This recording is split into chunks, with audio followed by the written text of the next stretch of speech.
After a much more successful than anticipated protest and many news articles decrying the company for being heartless SOBs, to paraphrase, Uber is in PR crisis management mode. Hey everyone, this is Kevin the Apptrepreneur. Now, I made a video yesterday about the tone-deaf Uber blog post on the Uber engineering blog. Now, I said in that video that, this is probably conspiratorial. I was making it more out of fun, that maybe Uber didn't actually plan this particular event to coincide. Maybe it just happened that way. Who knows? But I did have a kernel of wonderance of whether or not it was planned deliberately. That, hey, we're getting all this bad publicity. Let's put a blog post that shows how the Uber app payment display thing works and why we felt it would help our drivers. I mean, kind of makes sense, at least if you're Uber.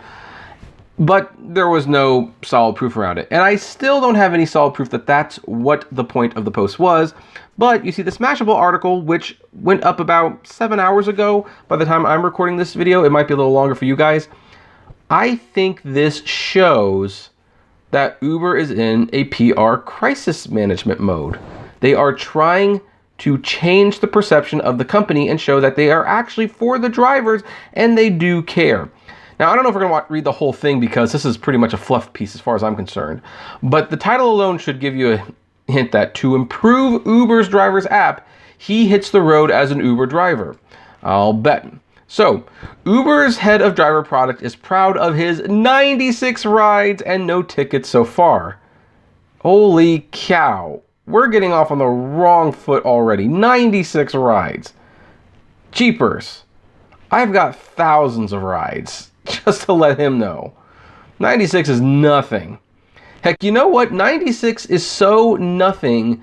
I don't know if Uber still does this, by the way, but when I started driving for Uber and I saw my star grade go way up and down, I emailed Uber in a panic, my star grade's going down, what's going on? And they said, hey, you know what? You're a new driver. We always give people the first 100 rides because that's the learning stage. That's when you're kind of just getting used to everything. So, provided the feedback isn't 1 star, 1 star, 1 star, 1 star, 1 star, and something really crazy like that, the first 100 will not count. Once you hit 101, then they take the average into consideration. Because, if you do 2 rides, you get 5 stars, then you do 1 ride and you get 3 stars, that can really screw with your rating. So Uber gives you a 100 star grade grace period. And yet this Yahoo, right from the get-go, he is proud of his 96 rides. Yeah, bite me. You're still in learning mode. Okay, Daniel Denker knows they're nothing compared to the thousands of rides some drivers have under their belts. No kidding. But every rider he drops off helps him understand the Uber service and provides more insight than anything he'd get from a feedback survey or secondhand notes. So a few times a month, he opens a separate Uber driver app and cruises around San Francisco for a few hours. Oh gosh, the entitlement in this article. A couple times a month I drive around for a few hours. You know what? Hey, you don't need to drive. I understand that. And some people don't need to drive either. They do it for fun. But you can't be doing this interview, helping write this article, where it's I'm driving to help the drivers out, and you don't even live their life. This is not how most drivers live. The most successful drivers drive about 60 to 80 hours a week. The semi-successful drivers drive at least 8 hours a day. So unless you're doing those kind of hours, you're not driving the way a driver does drive. You're driving as a privileged person who is just bored once in a while and hits the road. So here's the thing. He's picking up passengers, earning tips, making chit-chat with riders in the backseat of his Mazda station wagon. He lets them know he's an Uber employee and not a regular driver. It seems straightforward, but there's a lot to take in as a driver. Last week, I rode along with Denker for over an hour. We picked up 4... You're not allowed to do that. That's against the Uber terms of service. You can't have a pass... Never mind. We picked up 4 different passengers on Uber X trips and made $24, not including tips and before expenses like gas, insurance, and maintenance. So, okay. 24 hours an hour? Yeah, all right, whatever. I'll go with it. The take-home average hourly wage for Uber X drivers is about $13 according to driver resource site Ridester, which considers data from lower earning states like North Carolina and Texas. Another thing to keep in mind, because Uber drivers are independent contractors, they don't get benefits like health insurance or sick pay. Still, millions of people have chosen to drive for Uber. On our drive, Denker seemed amused when a rider walked into his Uber car wearing a Lyft sweatshirt. Another guy was drinking coffee outside at a parklet and didn't seem to mind walking a few feet to a nearby loading zone. I saw that for every ride that comes in, drivers are bombarded with information including the rider name, rating, pickup location, and type of ride, it could be Uber X or Uber Pool, and are forced to make a quick decision on whether to accept or decline the ride. If you're in a city with Uber's driver reward program, you could also get more info like where the driver is headed. Yeah, what's your point? Then you need to get the rider to the destination as efficiently as possible, choosing between Uber's map, Google Maps, or Waze. Save you some time, Waze. All while following traffic laws and keeping your eyes on the road. Once the passenger buckles in, he says, you lean to pick up whether someone wants to chat, sit in silence, or listen to the radio. Denker says he's noticed people are pretty modest when it comes to saying if they're hot or cold. No, not in my experience, but whatever. The driver also has a heat map showing where you can earn more or are more likely to get a ride request. It also has a profile that shows your driver and Uber Eats ratings, as well as your acceptance and cancellation rates. Last year, after Uber CEO Dara Khosrowshahi came on board and hilariously sucked at driving, they show the commercial. If they wanted to make it even more spectacular to highlight how much he sucks, they would have shown my little takedown of him. Maybe that's the video that I'll put at the end. That was a good one. Uber overhauled its driver app. So now it more clearly shows your earnings breakdown, including how much you earned, what the rider paid, and Uber's cut. No, it does not show you Uber's cut. Not in the app. I mean, if you go to the website, yeah, but as far as I'm aware, you have to really dig to find out what Uber's cut is.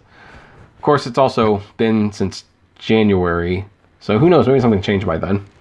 Despite all the information, some drivers want to know even more. In the UK, a group of drivers is demanding all data Uber has on them and their rides. Oh, actually, yeah, I need to make a video about that.